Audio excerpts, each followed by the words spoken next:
আজকের দিনে বৈঠকে সংক্ষিপ্ত সময়ে বক্তব্যের বিষয় আদর্শ পরিবার। একটা পরিবার কিভাবে আদর্শ হতে পারে এ নিয়ে আমরা এক গুরুত্বপূর্ণ সংক্ষিপ্ত তথ্যবহুল বিবরণের চেষ্টা করব ইনশাআল্লাহ আজিজ। এ ব্যাপারে আল্লাহ তাআলা বলেন, ইয়া আইয়ুহাল্লাযীনা আমানু কু আনফুসাকুম ওয়া আহলিকুম নার। পৃথিবীর মানুষ, তোমরা তোমাদেরকে জাহান্নাম থেকে বাঁচাও আর তোমাদের পরিবারকে জাহান্নাম থেকে বাঁচাও। মরণের পরে কবর যত কঠিন, কিয়ামত তার চেয়ে অনেক বেশি কঠিন। কিয়ামত যত কঠিন, জাহান্নাম তার চেয়ে অনেক অনেক অনেক বেশি কঠিন। তো মহান আল্লাহ বলেন, তোমরা তোমাদেরকে জাহান্নাম থেকে বাঁচাও আর পরিবারকে বাঁচাও। তাহলে পথঘাট এমন আছে যা দিয়ে নিজেকে বাঁচানো যায়, পরিবারকে বাঁচানো যায়। আজকের জন্য নিজেকে বাঁচানোর ব্যাপারে অল্প একটু কথা। উকবা ইবনে আমের রাদিয়াল্লাহু তাআলা আনহু বলেন, আমি একদা আল্লাহর নবীকে বললাম, মান নাজাত, জাহান্নাম থেকে বাঁচার পথ কি? এটাই জিজ্ঞাসা। বলছিলাম, আল্লাহ তাআলা বলেন, তোমরা নিজেদেরকে জাহান্নাম থেকে বাঁচাও, পরিবারকে জাহান্নাম থেকে বাঁচাও। দেখি পরিবারকে কিভাবে জাহান্নাম থেকে বাঁচানো যায়। আবু হুরায়রা রাদিয়াল্লাহু তাআলা আনহু বলেন, রাসূল সাল্লাল্লাহু আলাইহি সাল্লাম বলেছেন, কুল্লু মাউলুদিন ইউলাদ আলাল ফিতরা, প্রত্যেকটা ছেলে মেয়ে ইসলামী ধারণ ক্ষমতা নিয়ে জন্মগ্রহণ করে। প্রত্যেকটা ছেলে দাড়ি ছেড়ে দিতে পারবে, এই ক্ষমতা আছে। প্রত্যেকটা মানুষ মোচ কাটতে পারবে, এই ক্ষমতা আছে। প্রত্যেকটা মেয়ে মাথায় কাপড় দিতে পারবে, এই ক্ষমতা আছে। আল্লাহ নবী বলছেন, সবাই ইসলামী নিয়ম নীতি ধারণ ক্ষমতা নিয়ে জন্মগ্রহণ করে। ফাবু ইউহাবেদানিহি, তার বাপ মা তাকে ইহুদি করে দেয়। ইমাজ্জেসানিহি, তার বাপ মা তাকে আগুন পূজক করে দেয়। ইনাসরানিহি, তার বাপ মা তাকে খ্রিস্টান করে দেয়। বাপ মা ছেলে মেয়েকে যেভাবে গড়ে তুলে সেইভাবে গড়ে উঠে। চাঁপাই নবাবগঞ্জের ভাষাতে সঙ্গ দোষে লোহা ভাসে। এটাই হলো বুখারী মুসলিমের হাদিসের তরজমা। সঙ্গ দোষে লোহা ভাসে। এবার তুমি বলো, মেয়েটা ক্লাস 10-এ পড়ে, তার মাথায় কাপড় নেই, এই কাজটা কে করেছে? ওর মা। আমি বলছি ওটা ওর মা নয়, ওটা ওর সৎ মা। ওর মা বলবে, মাথায় কাপড় নিতে বাইরে না, কোথায় যাচ্ছিস? দাঁত ভেঙে দেবে একবারে। ওর মা সব সময় গরম হয়ে থাকবে তার বাচ্চার উপরে। হ্যাঁ, কোথায় গেছিলি এখন? এতক্ষণ গেছিলি কোথায়? ও তো পাহারাদার, আল্লাহ রাসূল বলছে। সঙ্গ দোষে লোহা ভাসে, এটা বুখারী মুসলিমের হাদিসের সারমর্ম কথা। বাপ মা যদি ইহুদি হয়, ছেলে মেয়ে ইহুদি হয়ে গড়ে উঠবে। বাপ মা যদি খ্রিস্টান হয়, ছেলে মেয়ে খ্রিস্টান হয়ে গড়ে উঠবে। বাপ মা যদি আগুন পূজক হয়, ছেলে মেয়ে আগুন পূজক হয়ে গড়ে উঠবে। শুনুন, অনেকদিন বলা আছে, দুইটা মেয়ে একসাথে জন্ম নিয়েছে, দুইজনই সুন্দরী, দেখতেও ভালো, মেধাও ভালো, একই সাথে জন্ম নিয়েছে, যমজ। একজনের বিবাহ হয়েছে কথার কথা আওয়ামী লীগের ছেলের সাথে, আর একজনের বিবাহ হয়েছে বিএনপি ছেলের সাথে। দুই বোনে এখন আর কথা বলে না, একসাথেই থাকতো, একসাথেই চলতো, একসাথেই খেত। ওর প্রতিক্রিয়া এর ভিতরে ঢুকেছে, ওর প্রতিক্রিয়া এর ভিতরে ঢুকেছে। এটাই শেষ পর্যন্ত হাদিস এরকমই থাকবে। এক খেয়ালে চেয়ে থাকবেন, আমি আপনার সাথে আছি কিছুক্ষণ। সম্মানিত দিনী ভাই বোন, আবু হুরায়রা রাদিয়াল্লাহু তাআলা আনহু বলেন, রাসূল সাল্লাল্লাহু আলাইহি সাল্লাম বলেছেন, কুল্লু নাফসিম মিন বানি আদম সাইয়্যিদ, আদম সন্তানের পুরুষ নারী সবাই দায়িত্বশীল। সবাই নিজের নিজের নিজ নিজ দায়িত্ব পালন করবে। আদম সন্তানের সবাই দায়িত্বশীল। তাহলে বাপ আর রাজুল সাইয়্যিদ ফি বাইতি আহলিহি, বাপ হচ্ছে তার পরিবারের উপরে দায়িত্বশীল। বাপ হলো তার পরিবারের উপরে দায়িত্বশীল। ওয়াল মারআতু সাইয়্যিদাতু বাইতিহা, আর মহিলা হচ্ছে বাড়ির দায়িত্বশীলা। আল্লাহর নবী যখন বাপের কথা বললেন তখন বললেন পরিবার, আর যখন মায়ের কথা বললেন তখন বললেন বাড়ি। বাড়িটা সাজগোজ করে রাখবে মা, বাড়িটা সুন্দর করে গুটিয়ে রাখবে মা, ছেলে মেয়েকে দেখাশোনা করবে মা, স্ত্রী সহ পুরো পরিবার কন্ট্রোল করবে বাপ। ও হলো এই পরিবারের মালিক।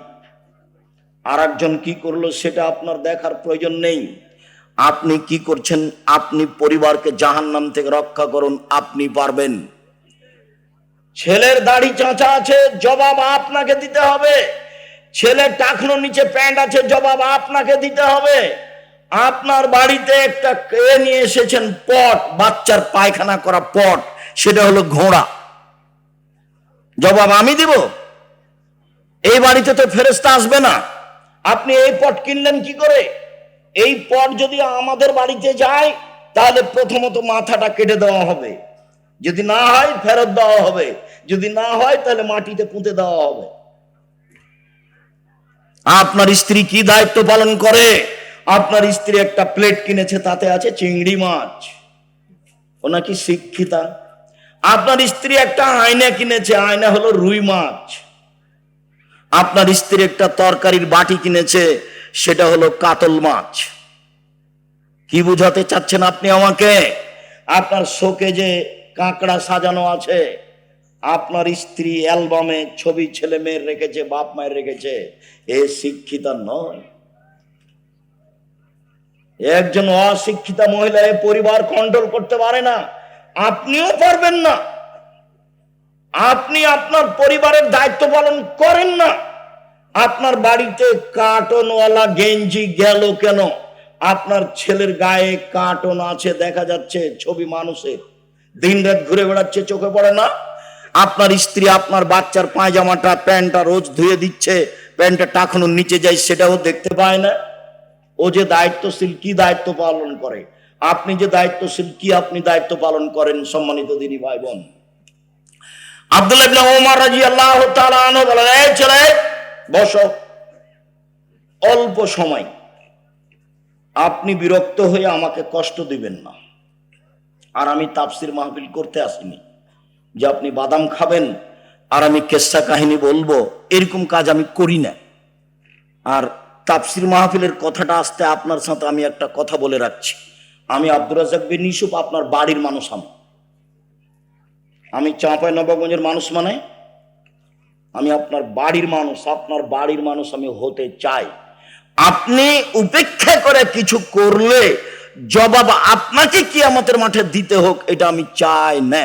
শুনুন, আল্লাহ রাসূল বললেন, পৃথিবীর মানুষ বাল্লিগু আন্নী ওয়ালায়া, আমার একটা কথা জানা থাকলে অন্যকে বলো। পৃথিবীর মানুষ, আমার একটি কথা জানা থাকলে অন্যকে বলো।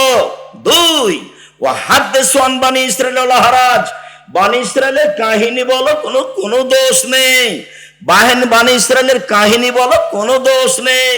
আমান কাযাবা আলাইয়া মুতাআম্মিদান ফালিয়াতাবাওয়া মাকাদাহু মিনান নার, কেউ যদি কোনো কথা আমার নামে বলে, সেই কথা যদি আমার না হয়, তাহলে তার থাকার জায়গা জাহান্নাম।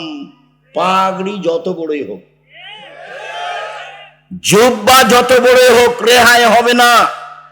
আপনি যেই কথাটা মুখ দিয়ে বললেন, যেই কথাটা কলমে লিখলেন, সেটা যদি নবীর না হয়, তাহলে আপনার থাকার জায়গা জাহান্নাম। জেনা করে জাহান্নামে গেছে এই কথা নয়, সুদ খেয়ে জাহান্নামে গেছে এই কথা নয়, মানুষকে মেরে জাহান্নামে গেছে এই কথা নয়, জুলুম অত্যাচার করে জাহান্নামে গেছে এই কথা নয়। ধর্মের নামে একটা কথা বলেছে যেটা রাসূলের নয়। আমি আপনাকে শতদিন বলেছি, আমার চাচাতো ভাই চাঁপাইনবাবগঞ্জ শহরের ওই পাশে বক্তব্য শুনতে এসে আমাকে বাড়িতে গিয়ে বলছে যে তাফসির যে করলো, সে কি তাফসির, ওগুলো তোরা জানিস না। ভাইজান কি বললো? ও ছাড়, ওগুলো তোরা পারবি না। আচ্ছা বলেন, আমি একটু শুনি, কি করলে একটু বলেন না। তখন বলছে জীবনে ওইসব তাফসির শুনিসনি। আচ্ছা শুনিনি বলেন তো। বলছে যে আদম আলাইহিস সালাম ঘুম থেকে উঠে দেখেন পাশে একজন সুন্দরী মহিলা। তো আদম আলাইহিস সালাম হাত বাড়ালেন, তখন ফেরেশতা বলছেন থামেন। তো আদম আলাইহিস সালাম বলছেন কেন? তাহলে মোহর দিতে হবে। মোহর আবার কি? তো বলছে যে মুহাম্মাদের নামে 10 বার দুরূদ পড়ে দিতে হবে, সেইটা হলো মোহর। আল্লাহ বলছেন যে আদম আলাইহিস সালাম সবচেয়ে বড় শিক্ষিত পৃথিবীতে। কেন? আল্লাহ বলছেন আমি আদমকে কি করেছি? সবকিছু শিখিয়ে দিয়েছি। এমন কোনো কিছু পৃথিবীতে ছিল না, এখন নেই, কিয়ামত পর্যন্ত হবে না, যেটা আদম জানতেন না। আদম আলাইহিস সালাম পৃথিবীতে সবচেয়ে বড় শিক্ষিত। এত বড় শিক্ষিত মানুষ বউখান কিভাবে হালাল করতে হবে সেটাই জানেন না। মোহর না দিয়েই হাত বাড়াতে গেলেন, ফেরেশতা বললেন থামেন। আদম আলাইহিস সালাম বললেন কেন? মোহর দিতে হবে। মোহর আবার কি জিনিস? মুহাম্মাদের উপরে 10 বার দরুদ পড়ে দিতে হবে, 1000 বার দরুদ পড়ে দিতে হবে। আমি কিয়ামত পর্যন্ত সময় দিয়েছি, কিয়ামত মানে আমার মরা পর্যন্ত। যেমন কোরআন মাজিদের গায়ে শরীফ লেখা আছে, আমি সময় দিয়েছি কিয়ামত পর্যন্ত, মানে আমার মরা পর্যন্ত। কোরআন মাজিদের শেষে 1 পৃষ্ঠা দোয়া লেখা আছে, দোয়া ও খাতমিল কোরআন। আমি বলেছি নবীর নয়, এটা মানুষের বানানো। সময় দিয়েছি কিয়ামত পর্যন্ত না আমার মরা পর্যন্ত। আপনি মনে কষ্ট নিয়েন না, আমি আপনার ভাই। আপনি মনে কষ্ট নিয়েন না, আমি আপনার ভাই। আপনি মনে কষ্ট নিয়েন না, আমি আপনার ভাই, আমি আপনার ছেলে। আপনার বাড়িতে লেখাপড়া করে আমি মানুষ হয়েছি, আপনার সামনে আমি হক কথা বলবো, এটা আমার অধিকার আছে। আপনি যদি কিছু মনে করেন আমি দুঃখিত, আপনি দায়িত্ব পালন করেননি। এই জন্য মকসুদুল মুমিনিন বইয়ে প্রথমে লেখা আছে 1 ওয়াক্ত নামাজ কাজা করলে 80 হোক বা জাহান্নামে থাকতে হয়। প্রমাণ করেন দেখি, প্রমাণ করেন দেখি। বইয়ের এক জায়গাতে হেডলাইনে লেখা আছে অবিবাহিত ছেলে মেয়ের পড়া নিষেধ। অবিবাহিত ছেলে মেয়ের পড়া নিষেধ, যে দেখে সেই পড়ে, যে দেখে সেই পড়ে, যে দেখে সেই পড়ে।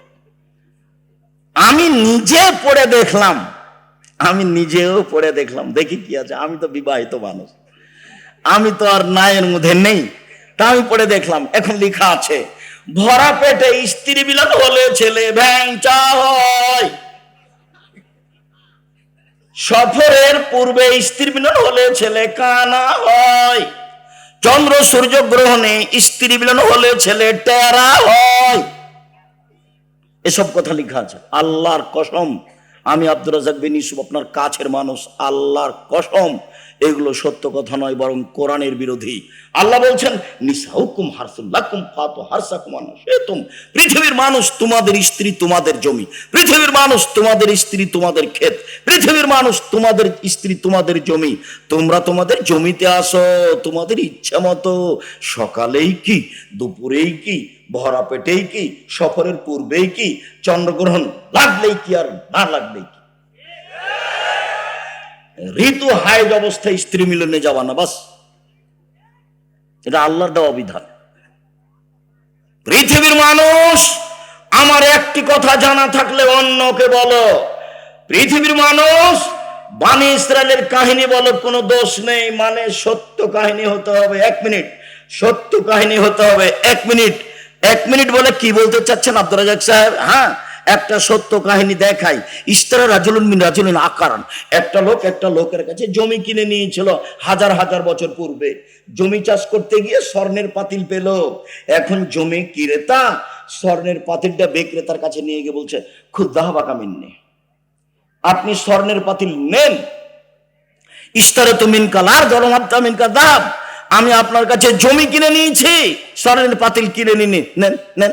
তখন বিক্রেতা বলছে বাইতুলার জমা ফিহা, জমিও বিক্রি করেছি, জমিতে যা ছিল সবই বিক্রি করেছি, পাতিল নেব না।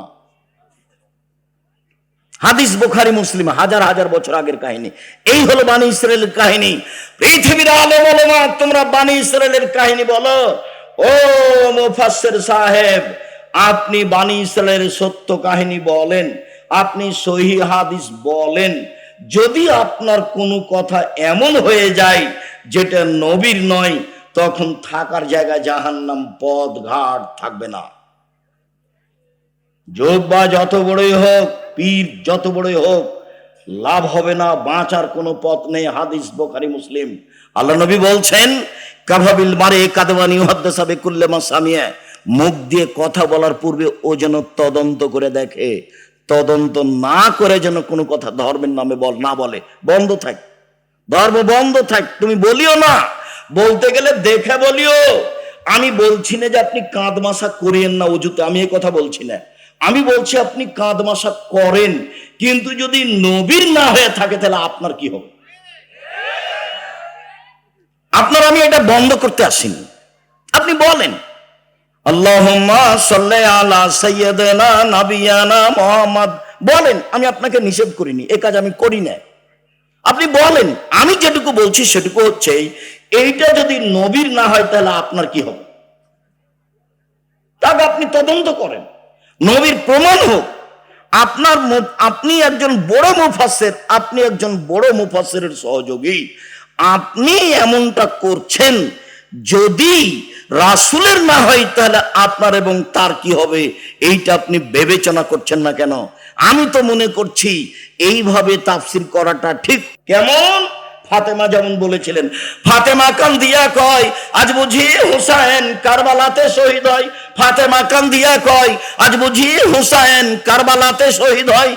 যেদিন হুসাইন কারবালাতে শহীদ হচ্ছেন ইরাকের মাটিতে, তার 49 বছর আগে ফাতেমা মারা গেছেন। কতদিন আগে মারা গেছেন? 49 বছর আগে। তাহলে ফাতেমা এইভাবে কিভাবে বলবেন? তাহলে তো ধর্মের কথা, আমি যদি এরকম বক্তা হই তাহলে আমার কথা হয়ে গেল ওইরকম পুথির গানের মতো, 6 মাসের রাস্তা মর্দ 6 দিনে গেল, ঘোড়ায় চড়িয়া মর্দ হাঁটিয়া চলিল। ধর্ম এরকম নয়। কেউ যেন আঙ্গুলে চোখে আঙ্গুল না ঢোকাতে পারে এইভাবে বলার চেষ্টা করেন, তবে মানুষ হিসেবে কোনো জায়গাতে ত্রুটি থাকতেও পারে।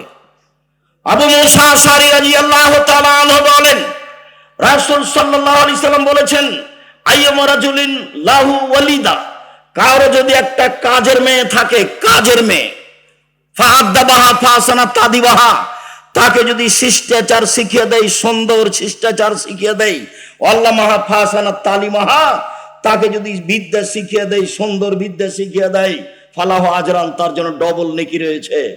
কাজের মেয়েকে বিদ্যা শিখাতে হবে, কাজের মেয়েকে শিষ্টাচার শিখাতে হবে। শিষ্টাচার কি জিনিস? নখ বড় কেন? শিষ্টাচার গ্রহণ করো, কেটে ফেলো। কপালে টিপ কেন? শিষ্টাচার গ্রহণ করো, টিপ তুলে ফেলো। শোনো, যেই ওই পায়ে যেগুলো বাজে সেগুলো কি? নূপুর। এই বাজনা নূপুর কেন? এটা শয়তানের বাজনা, খুলে ফেলো। এইভাবে চুল বেনি করে উপরে ধামাওয়ালিদের মতো করে রেখেছো কেন? এই শিষ্টাচার বন্ধ করো। শিষ্টাচার কি জিনিস? শিষ্টাচার কি জিনিস?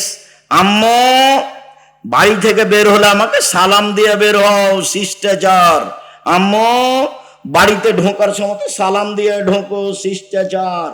আম্মু পড়তে বসলে নাসফালাক ইখলাস রব্বে জিদনি ইলমা বলে পড়তে বসো, শিষ্টাচার।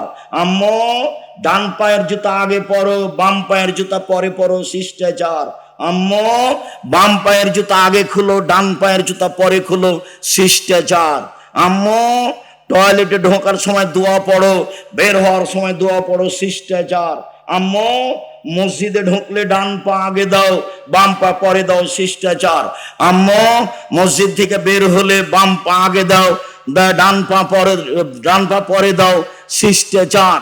শিষ্টাচার দিয়ে, ইসলামী শিষ্টাচার দিয়ে দিন রাত পূর্ণ হয়ে আছে।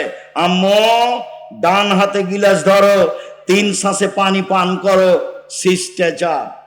ফিলিস্তিনের লোকেরা অরিজিনাল আরবি, মূল আরবি। ফিলিস্তিনের লোকেরা একবারে নগদ আরবি, কিন্তু তারা নিচে নামতে নামতে নামতে এমন নেমেছে যে শিষ্টাচার টোটালেই ভুলে গেছে।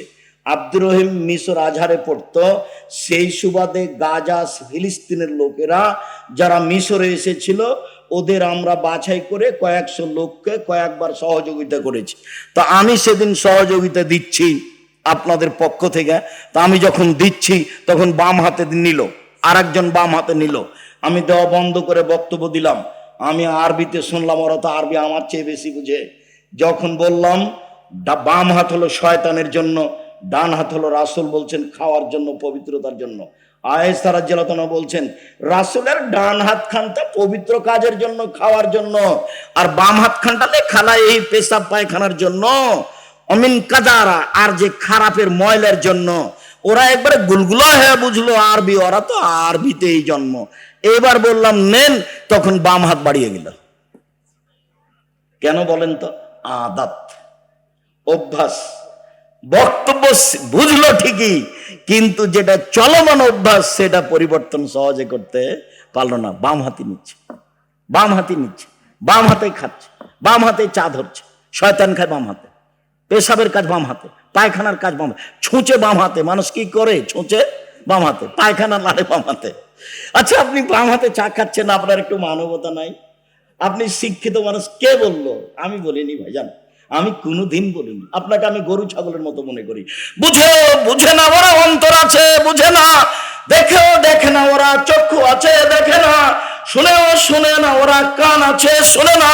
উলাইকা কালানাম, তারা পশু প্রাণীর মতো, তারা গরু ছাগলের মতো, তারা কুকুর শ্রীর মতো। ভালো মজা তার চেয়ে বেশি খারাপ। যে শ্বশুরের কাছে যৌতুক নেই সে কুকুর শ্রীডালের চেয়ে বেশি খারাপ। 24 ঘন্টার মধ্যে সন্ধ্যা হতে হতে মোটরসাইকেল ফেরত দিতে হবে। খালি মায়েরা বলছে, মায়েরা খালি বেটার সামনে গল্প করছে, আব্বু অমুক ছেলের শ্বশুর না বাড়ির সব কিছু ফার্নিচার সাজিয়ে দিল। খালি মায়ের সামনে এগুলো, ছেলের সামনে মা এগুলো গল্প করছে।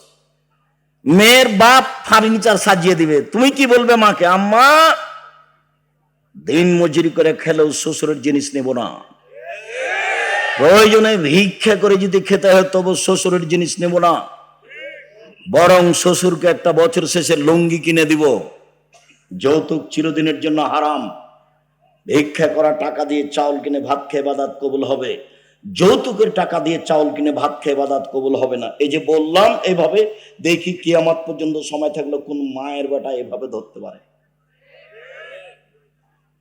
যৌতুকের টাকা দিয়ে চাউল কিনে ভাত খেয়ে ইবাদত কবুল হবে না, যৌতুক ফেরত দিতে হবে।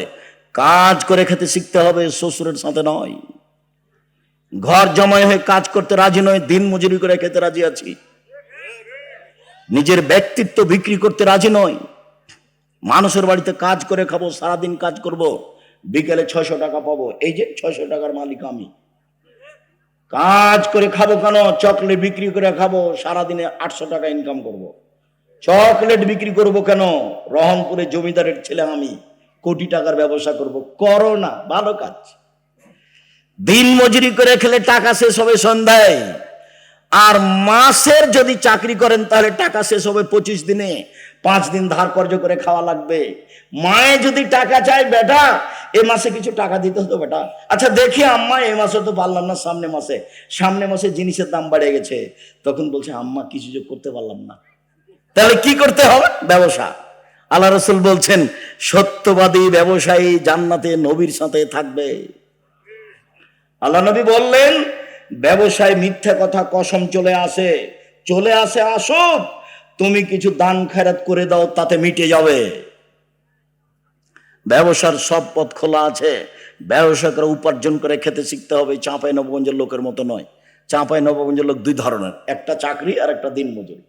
আমি যখন দেশে যাই, সৌদি আরব, কুয়েত, কাতার, বাহরাইন, মিশর, আপনার আবুধাবি, দুবাই, ওমান, লন্ডন, এইসব দেশে যখন যাই তখন গিয়ে থাকি। বাড়ি কোথায়? ব্রাহ্মণবাড়িয়া। বাড়ি কোথায়? সন্দ্বীপ। বাড়ি কোথায়? কুমিল্লা। কেউ বলে না যে বাড়ি রহনপুর, কেউ বলে না চাঁপাই নবাবগঞ্জ। মাস গিয়ে থাকছি, মাস যেখানেই যাই মানুষ সম্মান করে খুব বেশি। একবার সম্মান দেখে মনে হয় যে আল্লাহ এই দুনিয়াতে সম্মান দিয়ে শেষ করো না, এটা আমার জন্য পরকালে লাগবে। আমি এইভাবে চাইনি, আমার পরকালটা টিকিয়ে দাও, ওটা থাক, তারপরে এটা দাও, ওখানের জন্য ঘাটতি না হয়।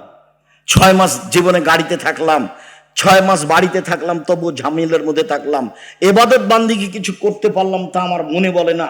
তবে আমার একটা দৃঢ়তা কাজ করে, জাতির সামনে কোনোদিন ধর্মের নামে ফাঁকি দিনি। জাতি যে যেটুকু মানছে ওটুকু থেকে আমি তার সমান নেকি পাবো ইনশাল্লাহ, এই দিয়ে আমি সফল হব ইনশাল্লাহ, এটা আমার দৃঢ়তা কাজ করে। কাজের মেয়েকে শিখিয়ে দিল শিষ্টাচার, শিখিয়ে দিল কাজের মেয়েকে বিদ্যে শিখিয়ে দিল। কাজের মেয়েকে যদি শিক্ষা দিতে হয় তাহলে নিজের মেয়েকে শিক্ষা দিতেই হবে। কাজের মেয়েকে যদি শিষ্টাচার শিখাতে হয় তাহলে নিজের মেয়েকে শিষ্টাচার শিখাতেই হবে, বাধ্য, শিখাতেই হবে। উপস্থিত বৈঠকের দিনই মুসলিম বোন, আপনি একটু প্রস্তুতি নেন। এই মেয়ে, কথা বলছো কেন? ঢং ঢং করে এসেছো, আবার কথা বলছো কেন? মুখ বন্ধ রাখো। উপস্থিত দিনই বৈঠকের মুসলিম বোন, আপনাদের সাথে আমাদের আন্তরিকতার অভাব নেই। কেউ যদি গায়ের উপর দিয়ে চড়ে চলে যায় তবু মুখ খুলবেন না। আপনি অনুরোধ রক্ষা করেন, আপনার কাছাকাছি এসেছি, আপনাকে কিছু বলতে চাচ্ছি, আপনি একটু মুখটা বন্ধ করেন, মুখ খুলবেন না, একবারে টোটালি মুখ বন্ধ করেন। কেউ যদি গায়ের উপর দিয়ে চড়ে চলে যায় আপনি তার প্রতিশোধ নেবেন না। আচ্ছা, গেছে, চুপ থাকেন আপনি। এদিকে শুনেন, আসলে মাকে বহুদিন বলেছি, অনেক ছেলের জানা আছে, আপনারও জানা আছে, কথাটা পুনরায় বলে এটাকে আপনার কাছে শক্ত করতে চাচ্ছি, শুনুন। জাবের বলছেন রাদিয়াল্লাহু তাআলা আনহু, আমরা একদা রাসূলের সাথে যুদ্ধ করে আসছিলাম, মদিনায় ঢুকবো। তখন আল্লাহ রাসূল বলছেন, এই থামো থামো থামো, তোমরা এখানে থামো, রাতে সকালে বাড়িতে যাব। তো আমি জাবের বললাম, আল্লাহর নবী, আমি নতুন বিবাহ করেছি, আমাকে বাড়ি যেতে অনুমতি দেন। তখন আল্লাহ রাসূল আমাকে বলছেন, ও তুমি বিবাহ করেছ? বিকরা নাম সাইয়্যিবা, কুমারী মেয়ে বিবাহ করেছ না তালাক প্রাপ্তা মেয়ে বিবাহ করেছ? আমি বললাম, আল্লাহর নবী, আমি তালাক প্রাপ্তা মেয়ে বিবাহ করেছি। ওর বিবাহ হয়েছিল, তার স্বামী তাকে ছেড়ে দিয়েছে, আমি তাকে বিবাহ করেছি।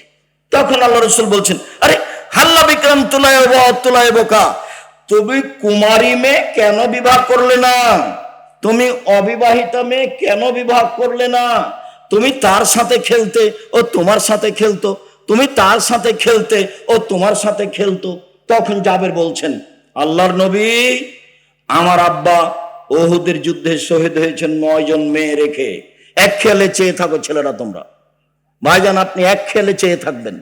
জাবের বলছেন, আল্লাহর নবী, আমার আব্বা শহীদ হয়েছেন 9 জন মেয়ে রেখে, আমার 9 জন বোন আছে।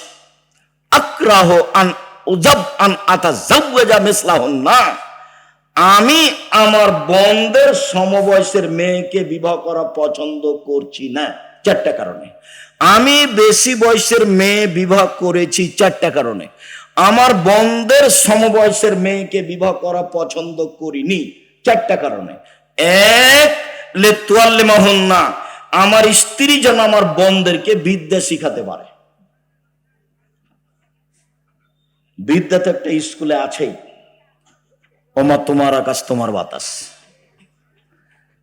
আমি ঠাকুরের নিন্দা করিনি, আমি বলেছি তোর বাপের আকাশ।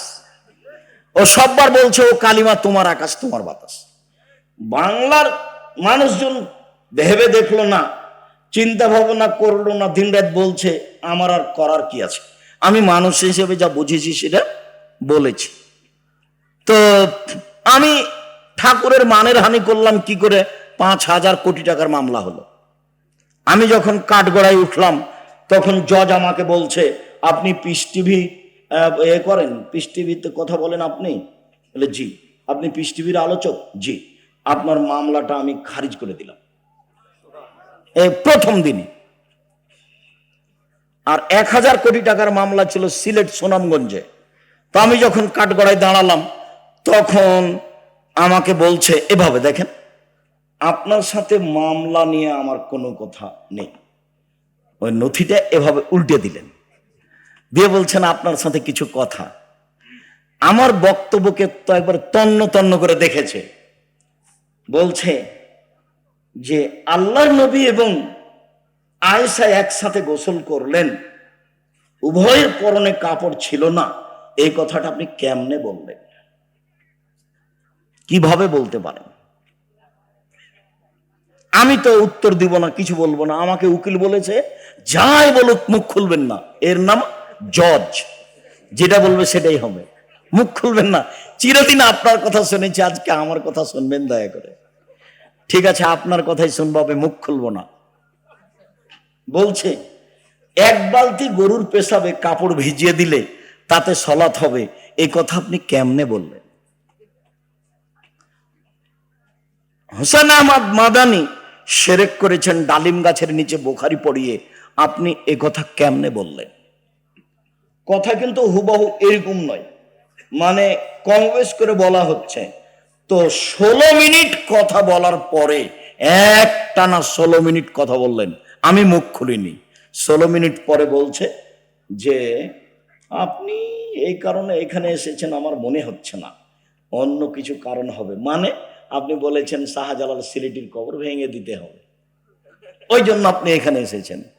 আসলে আপনি ঠাকুরকে বলেছেন যে তার বাপের আকাশ, এই জন্য আপনি আসেননি, ওই কারণে এসেছেন। তারা মানে মাঝারি মানুষ তারা। তো বললো যে আপনার কি জামিন মঞ্জুর করা হলো। উনি বললেন না যে আপনার মামলা খারিজ করে দিলাম, উনি বললেন জামিন মঞ্জুর করা হলো। আর যারা সামনে ছিল তাদেরকে বললেন যে আপনারা তার সাথে কথা বলবেন না। তারপরে একবার গেছিলাম, তারপরে আর যাওয়া লাগে না। আলহামদুলিল্লাহ। বলছিলাম সম্মানিত দিনী ভাই বোন, রাসূল সাল্লাল্লাহু আলাইহি ওয়াসাল্লাম যেভাবে বললেন, জাবের বলছেন রাসূলের উত্তরে, এক, আমার স্ত্রী যেন আমার বোনদেরকে বিদ্যা শিখাতে পারে। দুই, আমার স্ত্রী যেন আমার বোনদেরকে শিষ্টাচার শিখাতে পারে। উপস্থিত বৈঠকের দিনী মুসলিম বোন শুনেন, এই মেয়ে শোনো, শিষ্টাচার কি জিনিস? শিষ্টাচার কি জিনিস? বাড়ি যাওয়ার সময় একটা বই নিয়ে যাবো, আদর্শ পরিবার। আদর্শ পরিবারের শুরু থেকে নিয়ে শেষ পর্যন্ত সবই শিষ্টাচার, সবই শিষ্টাচার। ছেলেরা হাতে মেহেদি লাগাতে পাবে না, ছেলেরা মেহেদি লাগাবে মাথার চুলে ও দাড়িতে, যেটা সাদা হয়ে গেছে। মহিলারা হাতে মেহেদি দিবে, হাতে তো মেহেদি দিবেই, পায়েও দিতে হবে, হাতে ও পায়ে দুইটাতে দিবে। তো আমাদের চাঁপাইনবাবগঞ্জে তার কথা ছড়িয়ে আছে, আল্লাহর নবী দাড়িতে মেহেদি দিয়েছিলেন, সেই জন্য পায়ে দেওয়া যাবে না। কথা যে মিথ্যে, ঠিক আছে, আল্লাহ নবী দাড়িতে মেহেদি দিয়েছিলেন, কথা তো ঠিক। তো আল্লাহ নবী দাড়িতে তো আতরও দিয়েছিলেন। তো আল্লাহ নবী বললেন হায়জলা ঋতুওয়ালা মহিলারা যখন ঋতু থেকে পবিত্র গোসল করবে তখন লজ্জা স্থানে আতর ব্যবহার করবে। তো আল্লাহ নবী দাড়িতে যে আতর লাগিয়েছেন, এবার সবাই মনে হয় কথা ধরতে পারেননি, আবার বলবো নাকি? বলবো, আল্লাহর নবী দাড়িতে মেহেদি লাগিয়েছেন, ভালো কথা। আমরা বুঝলাম যে সেই জন্য মেহেদি মহিলারা পায়ে লাগাবে না, দাড়ির একটা না মেহেদির একটা সম্মান হয়ে গেছে। তো আল্লাহ নবী বলছেন যে যাদের হায়েজ হয়েছে মহিলারা, ওরা যখন হায়েজ থেকে গোসল করে পবিত্র হবে তখন আল্লাহ নবী বললেন যে ওরা যেন লজ্জা স্থানে আতর ব্যবহার করে। তো আতর যে আল্লাহ নবী দাড়িতে লাগিয়েছেন, এইবার তার মানে হলো এই লজ্জা স্থানে না লাগানো জিনিস, দাড়িতে লাগানো জিনিস লজ্জা স্থানে চলে, সেইটা যদি চলে তো পায়ে কেন চলে না? কথা এরকম নয়, কথা হলো এরকম যে দাড়ি পেকে গেলে মেহেদি লাগাতে হবে। মেহেদি একটা জিনিস, এর মান বাড়লো কমলো এটার বিবেচনা করা যাবে না। আতর হচ্ছে একটা জিনিস, পুরুষেরা গায়ে হাতে মুখে মাথায় লাগাবে, আর মহিলারা ফরজ গোসলের পরে ঋতু থেকে গোসলের পরে লজ্জা স্থানে লাগাবে। এটা হলো রাসূলের নিয়ম আদেশ। এইটাতে আতরের মান বেড়ে গেল, এই কথা ভুল। এখন একটা ছাগলের বাচ্চা কুকুরের দুধ খেয়ে বড় হয়েছে, তখন মৌলানা সাহেবকে জিজ্ঞাসা করেছে, মৌলানা সাহেব এই ছাগলের গোস্ত খাওয়া যাবে কিনা? তখন মৌলানা সাহেব বলছে এটা কথা হলো নাকি? হ্যাঁ, ওটা কুকুরের গোস্ত, কুকুরের দুধ খেয়েছে, ওটা হারাম। তো বেকায়দা হয়ে গেল। তাহলে পশু প্রাণীর উপরে কি কোরআন হাদিসের বিধান আছে? পশু প্রাণীর উপরে কোরআন হাদিসের কোনো বিধান নেই। ও পায়খানা খেয়ে বড় হোক, না হলে ঘাস খেয়ে বড় হোক, ওটা পশু প্রাণী। ওর জন্য প্রজনন পদ্ধতি, গবাদি পশুর উন্নয়ন, ষাঁড় দিয়ে করতে হবে, এটা ভালো। ষাঁড় দিয়ে যদি না করেন, তার উন্নয়নের জন্য যত পথ আছে সবই করেন, কেননা তার উপরে কোনো কোরআন হাদিস প্রযোজ্য হবে না। এটা ভুল হিসাব।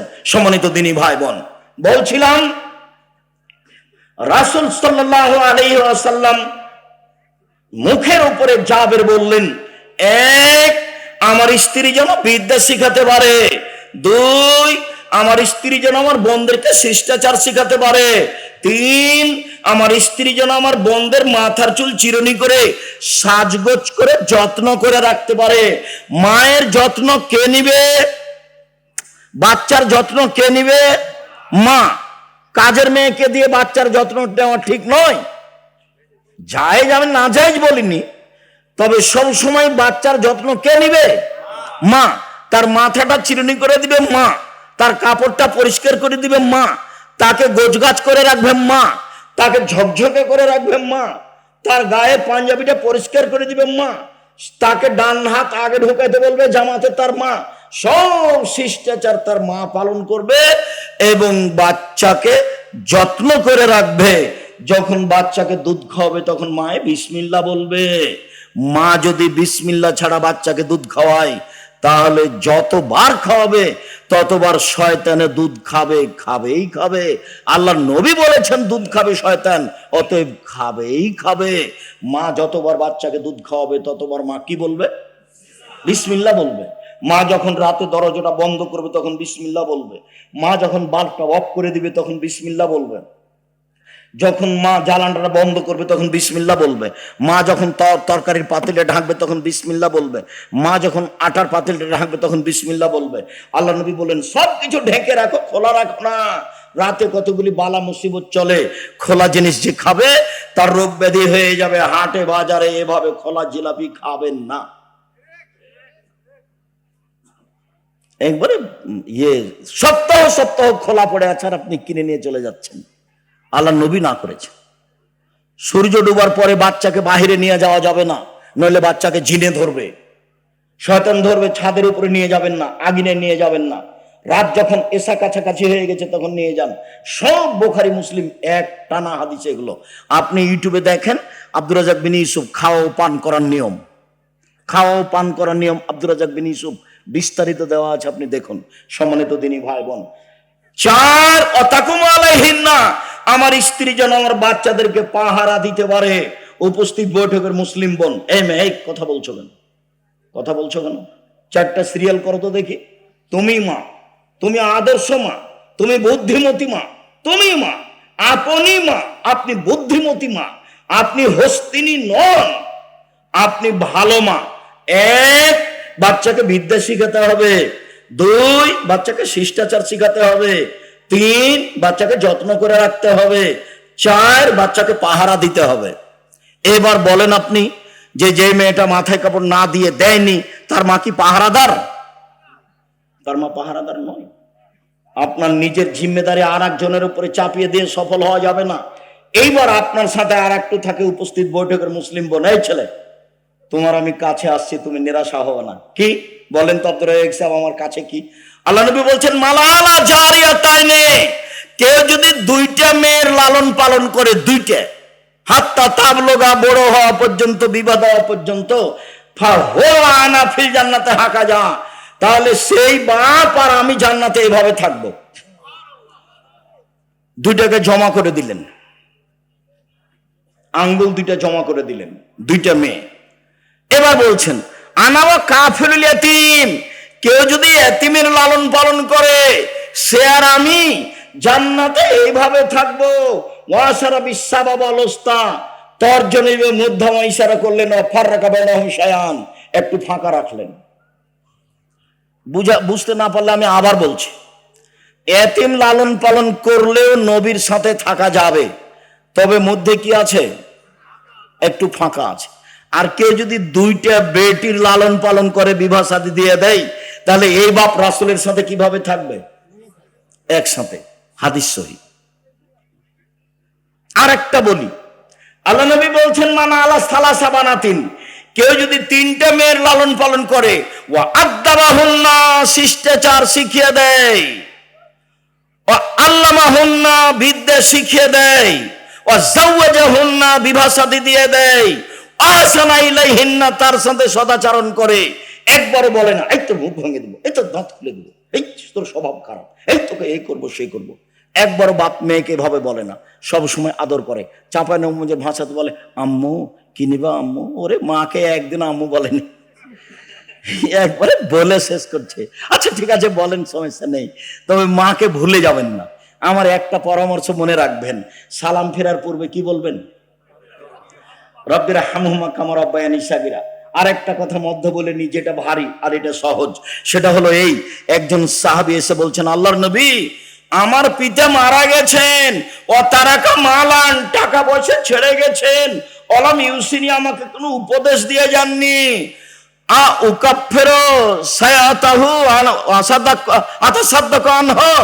আমি যদি তার নামে দান করি তার পাপ মিটে যাবে কি? কালা নাম। আল্লাহ রাসূল বললেন হ্যাঁ। তিনি বললেন না বড় পাপ, তিনি বললেন না ছোট পাপ, তিনি বললেন তুমি দান করলে তোমার বাপের নামে তোমার বাপের পাপ মিটে যাবে। আল্লাহ নবী আমার মা হঠাৎ মারা গেছেন, লাউ তাকাল্লামাত তাসাদ্দাকাত, আমার মা কথা বলতে পারলে দান করতেন, আমি যদি আমার মায়ের নামে দান করি ওয়ালাহ সাওয়াব, তার কি নেকি হবে? তার নাম। আল্লাহ রাসূল বললেন হ্যাঁ। সব বুখারী মুসলিমের হাদিস। তাহলে মরা বাপ মায়ের নামে একটা থাকলো দোয়া আর একটা থাকলো দান। হজ করে বাপের উপকার করতে পারবেন না, রমজানের সিয়াম থেকে বাপের উপকার করতে পারবেন না, কোরআন তেলাওয়াত করে বাপের উপকার করতে পারবেন না, দিন মজুরি করে বাপের উপকার করতে পারবেন, দিন মজুরি করে। এই ছেলেরা আপনারা একবারে চুপচাপ থাকবেন, আমি শেষের দিকে চলে এসেছি, আর কেউ উঠে গিয়ে পরিবেশ নষ্ট করবেন না। মনে হয় এটা একটা কোনো প্রতিষ্ঠানের সহযোগিতায় প্রোগ্রাম, তো আপনাদের কাছে ছেলেরা যাবে, 10 টাকা হোক 20 টাকা হোক 5 টাকা হোক 50 টাকা হোক ফিরিয়ে দিবেন না। আল্লাহ নবী বলেছেন যে যতটুকু দিবে তার ততটুকু পূর্ণ হয়ে যাবে, যতটুকু দিবে না তার ততটুকু ক্ষতি হয়ে যাবে। এই ছেলে গেলে উঠবো না, আমি কাছাকাছি চলে এসেছি, আমার এই কথাকে তুমি মূল্যায়ন করো। উপস্থিত বৈঠকের মুসলিম বোন, আপনাকে এখানে আমি জরুরিভাবে বলছি যে আপনি 4টা কাজ করেন, আপনার জান্নাতের সব দরজা খোলা আছে। এই ছেলে এই কথাটা শেষ হয়নি। 3টে মেয়ে যদি লালন পালন করো, এই ছেলে তোমার 2টে মেয়ে হয়েছে সেজন্য তোমার চাচি বলছে কি করবি কি করবি, 2টে মেয়ে হয়েছে কি করবি, ডিপিএস খুল। তার একটা মেয়ে হয়েছে তো দাদিতে বলছে বউ তালাক দিয়ে দে, এ বউ ভালো নয়। আচ্ছা দাদি এই কথা বললো, তো বউ কি করলো? দাদি তো বুঝলো না বউ কি করেছে, দোষ হলে তো তোমার দোষ। এখন আল্লাহর নবী কি বলছেন তোমার ব্যাপারে শোনো। তোমার মা তো বললো এই, দাদি বললো এই, আল্লাহ নবী বলছেন কেউ যদি 3টে মেয়ের লালন পালন করে তাহলে বিচারের মাঠে মেয়ে 3টে হবে অন্তরাল। এইদিকে দেখো, ওদিকে আছে জাহান্নাম, ওইদিকে আছে জাহান্নাম, আর এদিকে থাকবে তার বাপ, আর মধ্যে থাকবে 3টে মেয়ে। যতক্ষণ পর্যন্ত বাপের জান্নাত ঘোষণা না হবে ততক্ষণ পর্যন্ত এই 3টে মেয়ে এখান থেকে সরবে না। বলছে কুন্নাল্লাহু সিতরান মিনান নারে, মেয়ে 3টি বাপের জন্য জাহান্নাম থেকে অন্তরাল হয়ে যাবে। যতক্ষণ পর্যন্ত বাপের জান্নাত ঘোষণা না হবে ততক্ষণ পর্যন্ত মেয়েরা এখান থেকে সরবে না। 10টা ছেলেকে যদি মাস্টার ডিগ্রি পাস করান 1 পয়সা লাভ নেই। আব্দুল রাজ্জাক সাহেব ছেলেকে পড়াবো কেন? জন্ম দিয়েছেন এই জন্য। শুধু পড়াবেন, জন্মের 7ম দিনে আঁকিকে দিতে হবে প্রয়োজনে ভিক্ষা করে। এত শক্ত করে বলছেন কেন? এই জন্য যে আঁকিকা হলো বাপের জিম্মেদারি। আঁকিকার সাথে কুরবানির কোনো সম্পর্ক নেই। কুরবানি হলো দামি পশু। কুরবানি মানে সিং আছে কিনা দেখো, কুরবানি মানে বেঁটেছে কিনা দেখো, কুরবানি মানে কান ঠিক আছে কিনা দেখো, কুরবানি মানে খুর ঠিক আছে কিনা দেখো, কুরবানি মানে সিং ঠিক আছে কিনা দেখো, কুরবানি মানে মোটা তাজা কিনা দেখো। নেকির কাজ, আকিকা নেকির কাজ নয়, বাপের জিম্মেদারি। 7ম দিনের দিন করতে হবে, কানা হোক, ল্যাংড়া হোক, টেরা হোক, 500 টাকা দামের হোক, 2 বছরের হোক, 2 মাসের হোক, দিতেই হবে। প্রয়োজনে ভিক্ষা করে আকিকা দিতে হবে। সপ্তম দিনের দিন নাম রাখতে হবে, ছাগল জবে করতে হবে, মাথা নেড়ে করতে হবে, চুল সমপরিমাণ রূপা দান করতে হবে। 1, নাম রাখতে হবে।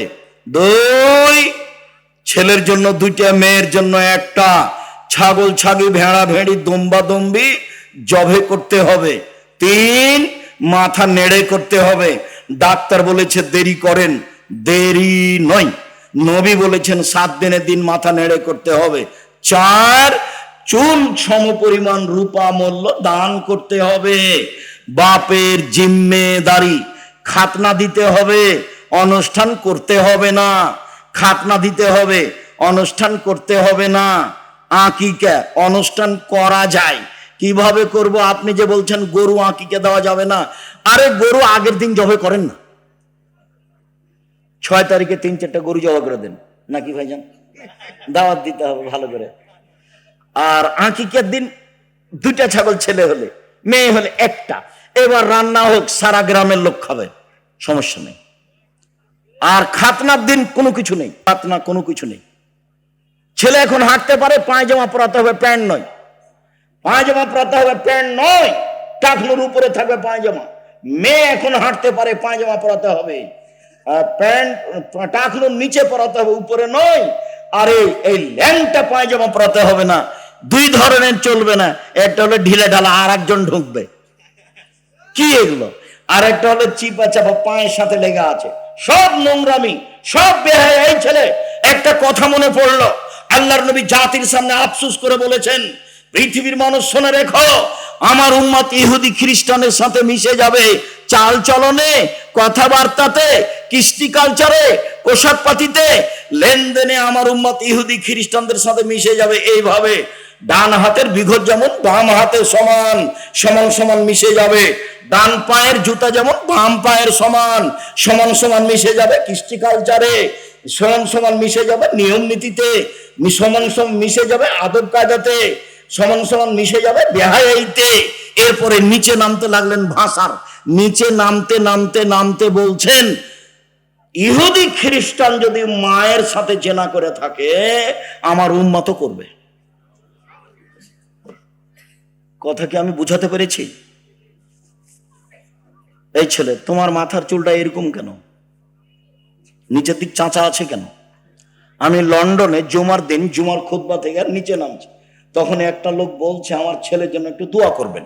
তো ছেলেটা আমার পাশে নিয়ে এসেছে। আমি আবার ছাত্র জীবনে বলতাম, এই যারা মাথার চুল ছাড়তে শিখো, আমার মাথা যেটা শেখো, আমার মাথার চুল এইভাবে গেলে কি আর এইভাবে গেলে কি, ওই আমি কোনোদিন হিসাব করিনি। আমার এক class friend Punjabi calendar iron করা ছাড়া গায়ে দিত না, সালিমউদ্দিন ডাওয়াবি, ভাগালপুরি। তো দোয়া করার জন্য নিয়ে এসেছে, নিচের দিকে নামছি, তো ছেলের মাথার চুল এই তোমার মতো করে কাটা আছে। এভাবে কেন? তো দেখছি যে নামতে ওই চুল ছাড়ার এগুলো দেওয়া আছে, ছবিগুলো। তখন আর একজন বলছে যে ওস্তাদজি দেখছেন না, ওই যে ওই ঢঙ্গে চুল কেটেছে। তখন আমি বলছি, দেখেন, লন্ডনে পয়সা উপার্জন করতে এসেছি, আদর্শ বিক্রি করতে আসিনি। লন্ডনে পয়সা উপার্জন করতে এসেছি, আদর্শ বিক্রি করতে আসিনি। আদর্শ বিক্রি করব না। প্যান্ট টাকনোর উপরেই পরবো, মাথার চুল সব সমান হবে, সামনে পিছনে উপরে। দাড়ি ছেড়ে দেব, মোচ ছোট করব, চেঁচে ফেলবো না। নখ কেটে দেব, নখে মেহেদি দিব না। মহিলা মানে নখে মেহেদি দিবে, হাতের নখে তো দিবে দিবে, পায়ের নখে দিতে হবে, দিতেই হবে। মহিলাদেরকে হাতের নখে তো মেহেদি দিতে হবে, হবেই, পায়ের নখেও দিতে হবে। যেভাবে দিলে দেখতে ভালো লাগবে সেভাবে দিবে। পুরুষের সুগন্ধি জাত দেখতে পাওয়া যায় না, গন্ধ পাওয়া যায়। পুরুষের সুগন্ধি জাত দেখতে পাওয়া যায় না, গন্ধ পাওয়া যায়। পুরুষের সুগন্ধি জাত দেখতে পাওয়া যায় না, গন্ধ পাওয়া যায়। নারীদের সুগন্ধি জাত দেখতে পাওয়া যায়, গন্ধ পাওয়া যায় না। নারীদের সুগন্ধি জাত দেখতে পাওয়া যায়, গন্ধ পাওয়া যায় না। নারীদের সুগন্ধি যা দেখতে পাওয়া যায়, গন্ধ পাওয়া যায় না। বিউটি পার্লারে যা কিছু আছে সবই ব্যবহার করতে পারে, তবে বাড়িতে বিউটি পার্লারে নয়। এইভাবে ভরু কাটা হারাম, এইভাবে ভরু তুলে ফেলা হারাম, এইভাবে দাঁত ছিলে রাখা হারাম, এইভাবে উঁচু স্যান্ডেল পরে নিজেকে লম্বা মেয়ে দেখানো হারাম, এইভাবে ব্রেসিয়ার পরে কম বয়সের মেয়ে প্রমাণ করা হারাম, প্রতারণা হারাম। বলছিলাম সম্মানিত দিনী ভাই বোন, আমরা কাছাকাছি শেষের দিকেই চলে আসলাম। আমি আপনাদেরকে অত্র প্রতিষ্ঠানে দান করার আন্তরিকভাবে অনুরোধ জানিয়ে, আপনি আপনার পরিবারকে সুন্দর করে গড়ে তোলার অনুরোধ জানিয়ে শেষ হাদিস। এই ছেলে, কারো বন্ধু যদি আতরওয়ালা হয় তাহলে আতর এমনিতেই দিবে, নইলে কিনে নিবে, নইলে গন্ধ পাওয়া যাবে। বুখারী মুসলিমের হাদিস। কারো বন্ধু যদি কামার হয়, পাশে বসে থাকলে আগুন ছিটে কাপড় জ্বলে যাবে। আর যদি কাপড় জ্বলে না যায়, কামারের পাশে হাপড়ের পাশে বসে থাকে, তাহলে ধোঁয়া আসবে। কামারের পাশে বসে থেকে নাকে মুখে ধোঁয়া আসবে না, এই কথা যেমন মিথ্যে, আপনার ছেলে মেয়ের বন্ধু বান্ধবী খারাপ, আপনার ছেলে মেয়ে খারাপ হবে না, এই কথা তেমনি মিথ্যে। শুনুন, কামারের পাশে বসে থেকে ধোঁয়া লাগবে না, এই কথা যেমন মিথ্যে, বান্ধবী খারাপ হলে মেয়ে খারাপ হবে না, এই কথা তেমনি মিথ্যে। মোবাইল সবচেয়ে নিকটের বান্ধবী এবং সবচেয়ে খারাপ। এক, মুখ বন্ধ রাখতে হবে, মুনাফিকি করে কোনো লাভ নেই। দিন রাত হ্যাঁ করে হেসে এর বিরুদ্ধে বলে এখানে সেখানে গিয়ে তাহাজ্জুদ পড়ে জান্নাত কিনে যাবে না। আর এসব এক শ্রেণীর অশিক্ষিতা মেয়ে, আর বাপে বলেছে আমার মেয়ে master degree pass. Master degree pass যে তুমি, তো তোমার মাথায় কাপড় নেই। তুমি কে বললো তোমাকে মাস্টার ডিগ্রি পাস করবে? তুমি কি করে শিক্ষিতা হলে? তোমাকে দেখে মানুষ পাপ করে, তোমাকে দেখলেই পাপ হয়। তুমি কিভাবে শিক্ষিতা হলে? শিক্ষিতা মানে শিক্ষা কি মানুষের ক্ষতি করে? শিক্ষা মানুষের ক্ষতি করে না শিক্ষা মানুষের উপকার করে? তো তোমার দিয়ে তো ক্ষতি হয়। আর তোমাকে আমি কি দিয়ে বলবো? তোমার কথাটা আমি পরে বলতে চাচ্ছিলাম, দুঃখিত, আগেই চলে আসছে। যে আল্লাহ নবী বলছেন নবীগণের বৈশিষ্ট্য শিষ্টাচার 10টা। এটা বৈশিষ্ট্য নবীগণের। সব নবী এই শিষ্টাচার পালন করেছেন, আদম থেকে নিয়ে মুহাম্মদ সাল্লাল্লাহু আলাইহি সাল্লাম পর্যন্ত সব নবী। শিষ্টাচার 1, এফাউল্লাহ, দাড়ি বড় করতে হবে। ছোট করা, চেঁচে ফেলার কোনো সুযোগ নেই। দাড়ি চেঁচে ফেললে নারী সাদৃশ্য হয়। দাড়ি চেঁচে ফেললে মানুষ নারী মহিলার মতো হয়ে যায়। দাড়ি চেঁচে ফেললে পুরুষত্বা কমে যায়। দাড়ি চেঁচে ফেললে চোখের পাওয়ার কমে যায়। তো নবীগণের বৈশিষ্ট্য 1, দাড়ি ছেড়ে দেওয়া তার নিজের গতিতে। 2, কাসুস সারিফ, মোচ কেটে ফেলা। মোচ চেঁচে ফেলতে হবে না, কেটে ফেলতে হবে। মোচ কিছু থাকবে, এটা পুরুষের পরিচয়। 3, কাসুল আসফার, নখ কেটে ফেলা। তো তুমি একটা মাস্টার ডিগ্রি পাস মেয়ে, ম্যাট্রিক পাস করেছো, তোমার নখ বড় আছে, তুমি বলো দেখি কিভাবে তুমি শিক্ষিতা? কে তোমাকে বললো শিক্ষিতা? আমি আব্দুর রাজ্জাক বিন ইউসুফ বলিনি। তোমার বাপ যদি বলে থাকে, তোমার বাপও অশিক্ষিত মানুষ। তোমার মা যদি বলে থাকে, তোমার মাও অশিক্ষিতা মানুষ। আর তোমার মা যদি কোনোদিন তোমাকে নখ কাটতে না বলে থাকে, নিশ্চিত তোমার এটা মা নয়, এটা তোমার সৎ মা। নিশ্চিত এটা তোমার খালা। সৎ মা ছাড়া তোমার কল্যাণ চাইলো না কেন? তোমার কল্যাণ চাইলো না কেন? মা তো এরকম হয় না। মার ব্যাপারে একটু পরে কথা আসছে, মা কাকে বলে, যেহেতু আদর্শ পরিবার আলোচনা। তো নখ বড় কেন? কেন নখ বড়? নবীগণের বৈশিষ্ট্য নখ কেটে ফেলতে হবে। রাস্তাঘাটে দেখেছি সেই জন্য রাখতে হবে? বিমানবালার আছে সেই জন্য রাখতে হবে? হিন্দুদের নীতি হলো কপালে টিপ দেওয়া। হিন্দুদের নীতি হলো কপালে টিপ দেওয়া। তোমার কপালে টিপ কেন? ইহুদি খ্রিস্টানদের পতিতালয়ের মেয়েদের বৈশিষ্ট্য হচ্ছে নখে নেইল পালিশ দেওয়া। ইহুদি খ্রিস্টানদের পতিতালয়ের মেয়েদের বৈশিষ্ট্য হলো নখে নেইল পালিশ দেওয়া। ইহুদি খ্রিস্টানদের পতিতালয়ের মেয়েদের বৈশিষ্ট্য হলো নখে নেইল পালিশ দেওয়া। তো তোমার নখ বড়ই বা কেন? তোমার নখে নেইল পালিশ কেন? কে জবাব দিবে?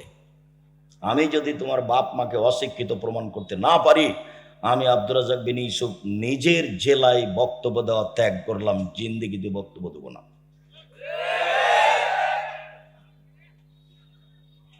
শিক্ষিত হও, চেষ্টা কর।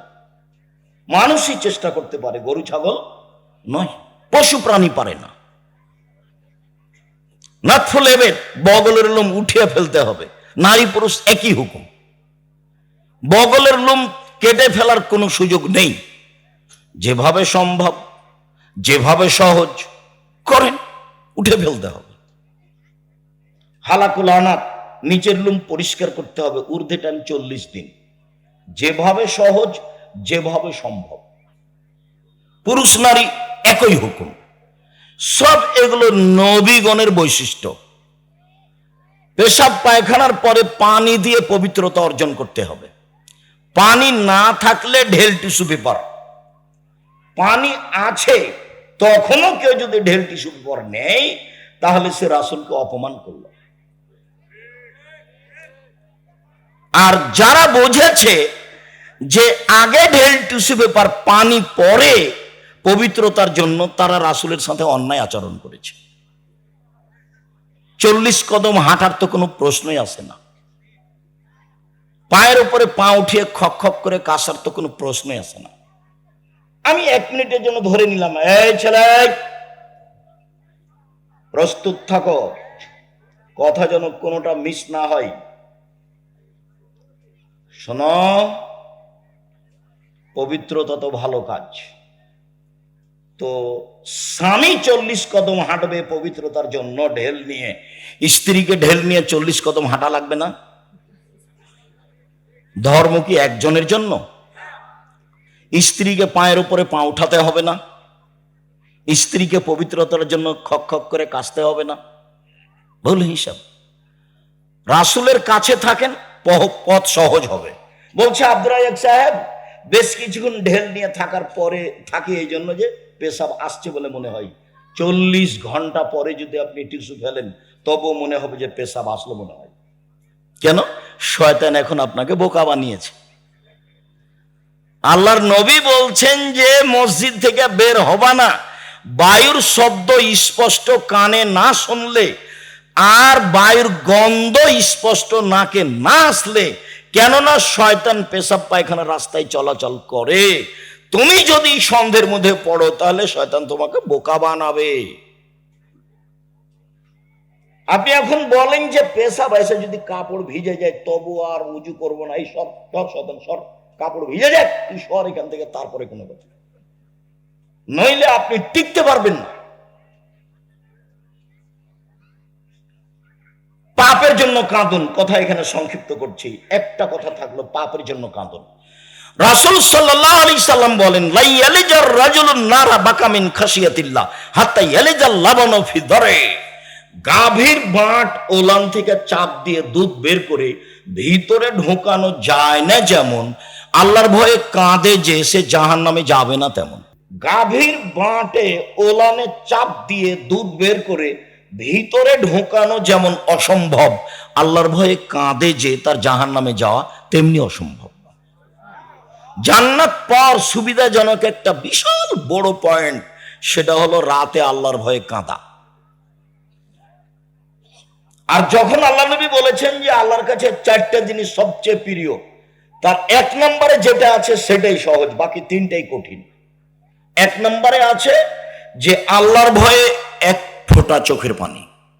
এটা আল্লাহর কাছে যত প্রিয়, হজ তত প্রিয় নয়, রামাজানে শ্যাম তত প্রিয় নয়, তাসবিহ তাহলিল জিকির আজকার তত প্রিয় নয়। 1 ফোঁটা চোখের পানি আল্লাহর কাছে যত প্রিয়। নিজেকে জাহান্নাম থেকে বাঁচাও, আল্লাহর ঘোষণা। আপাতত আজকের মতো জাহান্নাম থেকে বাঁচার তিনটে পথ বলে গেলাম, এক হাদিস থেকে, মনে থাকবে না মনে হয়। এক, মুখ বন্ধ রাখতে হবে। দুই, জরুরি প্রয়োজন ছাড়া বাইরে যাওয়া যাবে না। তাই বলা হয়েছে দোকানে বসে আড্ডা পিটা হবে না। দোকানে তো ল্যাংটা মেয়ে নাচে, সেটা কেন এখানে? সেটা কেন? আল্লাহ নবী মুহাম্মদ সাল্লাল্লাহু আলাইহি ওয়াসাল্লাম বলেছেন, লা ইয়াকুনান্না ফি হাযিল উম্মাহ খাসফুন ওয়া মাসখুন ওয়া কাযফুন। আমার উম্মতের উপরে তিনটে বিপদ নেমে আসবে। এক, ভূমিকম্প হবে। দুই, আকার আকৃতি পরিবর্তন হবে। সন্ধ্যায় থাকবে মানুষ, সকালে হবে শোর, বানর, একদম হুবাহু শোর হয়ে যাবে। আমার উম্মতের উপরে তিনটে বিপদ নেমে আসবে তিনটা পাপের কারণে। এক, ভূমিকম্প হবে। দুই, আকার আকৃতি পরিবর্তন হবে। সন্ধ্যায় ছিল মানুষ, সকালে হবে শোর বা বানর। তিন, সমস্যা নেমে আসবে। মসজিদে মারামারি, মাদ্রাসায় মারামারি, রাস্তাঘাটে কেউ কাউকে মানে না, জিনিসের দাম বেড়ে যায়, কোনো জিনিস কন্ট্রোলে নেই, সমস্যা নেমে আসবে। পাপ তিনটে। এক, ওয়াযালিকা ইযা যারাবু বিল মাআসিফ, ইযা শারাবুল খুমরা, যখন মানুষ নেশাদার দ্রব্য পান করবে। এলাকাতে নেশাদার দ্রব্য আছে কিছু, যদি এটা চাঁপাইনবাবগঞ্জ না থাকারই কথা। দেখো, অন্য জেলাতে যায় তখন নিজের জেলার খুব প্রশংসা করি, শিক্ষা দীক্ষা জ্ঞান গরিমা চাকরি বাকরি। বিদেশে যখন যাই তখন বলি, আরে তোমরা তো কাজ করতে এসছো, রাস্তাঘাটে কাজ করো, চাঁপাইনবাবগঞ্জের মানুষ চাকরি করে। দিন রাত তোমাকে নিয়ে আমি গর্ব করি, দেখো আমার গর্ব নষ্ট করো না। বিড়ি তামাক জর্দা সিগারেটকে চিরদিনের জন্য একবারে এ করে দাও, হারাম করে দাও, ও যেন তোমাকে দমাতে না পারে। একবারে শক্ত অবস্থানে যাও। বিড়ি তামাক জর্দা সিগারেট গুল নেশাদার দ্রব্য চিরদিনের জন্য হারাম।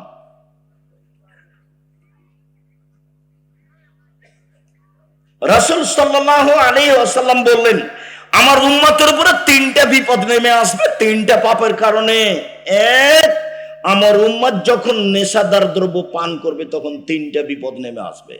দুই, জাহারাতিল কায়নাত, মেয়েরা যখন নাচবে, সব মোবাইলে মেয়ে নাচে, সব দোকানে মেয়ে নাচে, প্রায় সব বাড়িতে মেয়ে নাচে, বড় বিশাল টিভি আছে, ইন্ডিয়ান মেয়ে নাচছে, জান ঠান্ডা হয়ে যাচ্ছে, কলিজা সহাত হয়ে যাচ্ছে, চক্ষু ঠান্ডা হয়ে যাচ্ছে, ধর্ম পাগল হয়ে গেছে। সাল্লাম বলেন, তিন শ্রেণীর মানুষ জান্নাতে যাবে, যাবেই যাবে। তার এক শ্রেণীর মানুষ হচ্ছে অপর নারীকে দেখে যে চক্ষু নিচু করে। নেন এবার তোমার বড় মোবাইলের কি হবে? আমার কাছে একটা বাটন ছোট মোবাইল আছে, রিং হলে আমি শুধু অন করতে পারি। তুমি আমাকে বলেছো যে আব্দুর রাজ্জাক সাহেব আমার নামটা একটু সেভ করে রাখতেন, কিন্তু আমি সেভ করতে পারি না।